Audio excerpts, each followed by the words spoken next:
रात के करीब 2 बजे होंगे। बाहर कुत्तों के भौंकने की आवाज़ तेज हो रही थी।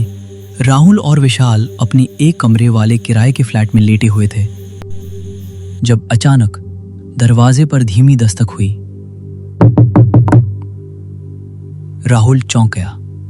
इतनी रात तो कौन है बे? फिर वही आवाज दोबारा आई, इस बार थोड़ी तेज। राहुल ने धीरे से खिड़की से बाहर झांका। बाहर एक औरत खड़ी थी, सफेद साड़ी, खुले बिखरे बाल और हाथ में थाली। उसने हल्की आवाज में कहा, बेटा जरा एक रोटी दे दे, साथ में थोड़ा सा प्याज भी। दोनों दोस्त ठिठक गए। विशाल बोला, रात के 2 बजे रोटी प्याज? ये कुछ तो गड़बड़ है।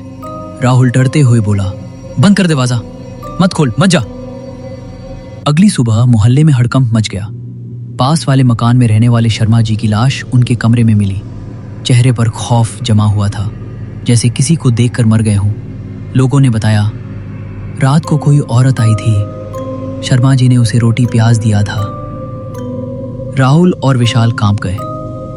वही औरत, वही आवाज। अब इन दोनों ने ठान लिया, इस औरत का पता लगाना ही पड़ेगा। उन्होंने पुराने लोगों से पूछा, पुलिस रिकॉर्ड खंगाले और एक पुरानी दादी से बात की जिसने सब बताया। दादी बोली, 40 साल पहले एक औरत इस बस्ती में रहती थी। उसका नाम सुलोचना था। उसका बेटा और बहू हर रोज उसे खाना नहीं देते थे। भूखी प्यासी एक रात वो मर गई। कहते हैं उसकी आत्मा आज भी भटकती है। हर रात वो उसी चीज की तलाश में आती है, रोटी और प्याज। राहुल और विशाल ने प्लान बनाया। आज रात दरवाजा खोलेंगे और सब रिकॉर्ड करेंगे। 27 डिग्री लिमिट, वही दस्तक। दरवाजा खुला और सामने वही औरत थी, लेकिन अब चेहरा साफ दिखा। सड़ा हुआ, आंखों से खून टपकता और कंधे से झूलती हुई जली हुई चुन्नी। उसने फिर कहा, बेटा रोटी दे दे, थोड़ा प्याज भी। इस बार राहुल डर के मारे कांप रहा था, लेकिन विशाल ने हिम्मत करके पूछा, तुम कौन हो? क्यों हर रात आती हो? उसकी आंखों से आंसू निकलने लगे और बोली, मुझे भूख लगी थी बेटा, मेरे ही बच्चों ने मुझे रोटी नहीं दी। अब मैं उसी चीज के लिए आती हूँ। लेकिन जो मुझे देते हैं वो मुझे भी याद आ जाते हैं। और तभी अचानक हवा तेज चली, लाइट बंद हुई और दोनों को बेहोशी सी आने लगी।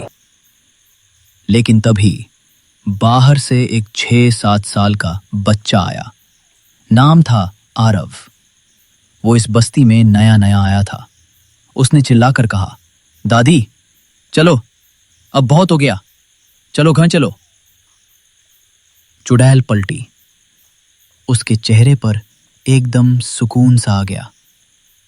उसने धीरे से थाली नीचे रखी और बोली, ठीक है बेटा, आज के बाद किसी से कुछ नहीं मांगूंगी। एक पल में वो धुआं बनकर गायब हो गई। राहुल और विशाल को होश आया। उन्हें लगा कि शायद ये सपना था, लेकिन दरवाजे के पास वही थाली पड़ी थी। उसमें एक अध जली रोटी और आधा कटा प्याज रखा था। मोहल्ले में फिर कभी कोई मौत नहीं हुई, ना कोई दस्तक, ना कोई सफेद साड़ी। आज भी लोग कहते हैं, अगर कोई औरत रोटी और प्याज मांगे तो दरवाजा मत खोलना। क्या पता वो भूखी आत्मा आज भी कहीं भटक रही हो, बस अपने पोते की पुकार सुनकर एक बार के लिए चली गई हो। तो दोस्तों, यही थी आज की हॉरर कहानी। लेकिन क्या यह सच था या सिर्फ एक अफवाह? शायद आपके आसपास भी कोई चुड़ैल हो जो चुपचाप देख रही हो। अगर आपको यह कहानी सही में हॉरर लगी हो तो लाइक जरूर करना, कमेंट में बताओ सबसे क्रीपी मोमेंट क्या लगा और चैनल को सब्सक्राइब करो, वरना चुड़ैल तुम्हारे सपने में आ सकती है।